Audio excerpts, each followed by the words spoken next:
Hello friends नमस्कार मु सुब्रत कुमार आपण मानक सिनेमा हालचाल को स्वागत करुच्ची। आशा करुच्ची आपण माने बहुत भलर थिबे। ए वर्ष रज आपण मानक पई बहुत भलर जीवो। आपण माने ओडिया मूवी देखिबे आ सुंदर सुंदर स्टोरी दीटा अछि आपण मानक पई। से दीटा स्टोरी कोन ना गोटे होची कुहुडी आ गोटे होची पाबार। गोटे होची आपण मान राजनीति उपर आधारित आ गोटे होची आपण मानकर न्याय उपर आधारित।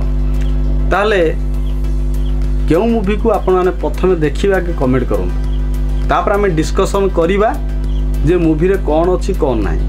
देखंतु आपण जानिथिबे सुपरस्टार अनुव महांतींकर सबल हाई बजेट मूवी आसे से भली बाबूसान महांतींकर मध्य भी बहुत भल मूवी आसे से मध्य हाई बजेट मूवी आसे। दीटा हाई बजेट मूवी आ दीटा पुणी सत्य पर आधारित मूवी। गोटे होची कुहुडी मूवी।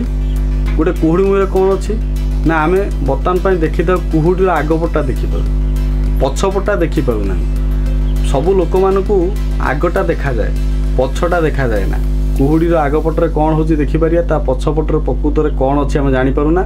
गोटे पारिवारिक कहानी को नहीं केमिति अन्याय रही अनुव महांती निजे वकिल होती अन्याय विरुद्ध लड़ाई करुँच। ये मूवीटा हूँ अजय पाणीकर मूवी। अजय पाणीकर जानी बहुत बढ़िया बढ़िया मूवी सब आसे से यार प्रोड्यूसर होती आपण मानकर हिमाद्री तनया दास अच्छा।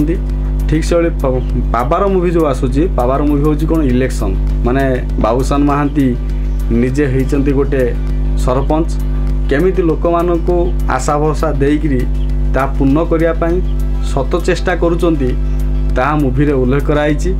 भोट मागिला बेले लोक मैंने सब आसती गोड़ हाथ तले पड़ जाती तापरे इलेक्शन सरीगला कहीं क्या पचारती ना। किंतु बाबूसान महांती एमती गोटे सरपंच होती से सबू लोक मानकर आशा को पूर्ण करुँच। बाबूसान को फेवराइट अशोक पति भल डायरेक्टिंग दियंती। ठीक से भली आपण जानिथिबे तांकर वाइफ जे अछंती प्रोड्यूसर अछंती तृप्ति शतपथी अछंती आउ बहुत सुंदर मूवी होईची। आ निजे तृप्ति मैडम जाइथिले फिल्म माने जेतला शूटिंग होतिला बहुत परिश्रम करचंती। आ मूवीटा बहुत बढ़िया होईची। पार मूवीटा आपण जानतु हॉल को देखंतु आ जानि परिबे कोन मूवी रे अछि। सबठार बड़ दिनस होची कोन भुवनेश्वर उपरे काहाकू अधिक हॉल मिलुची। मत तो लगुच दीटा फिल्म पूरा बराबर कंटेस्ट हम आउ बाकी रहा दर्शक मैंने आपण कमेंट करी कहतु जे ये दुईटी मूवी भितर क्यों मूवीटा बाजीमत करिवो आ भल कलेक्शन करिवो। आशा करछि कि आज वीडियोटी भल लगी भल लगे लाइक शेयर करिए। रहुछि नमस्कार।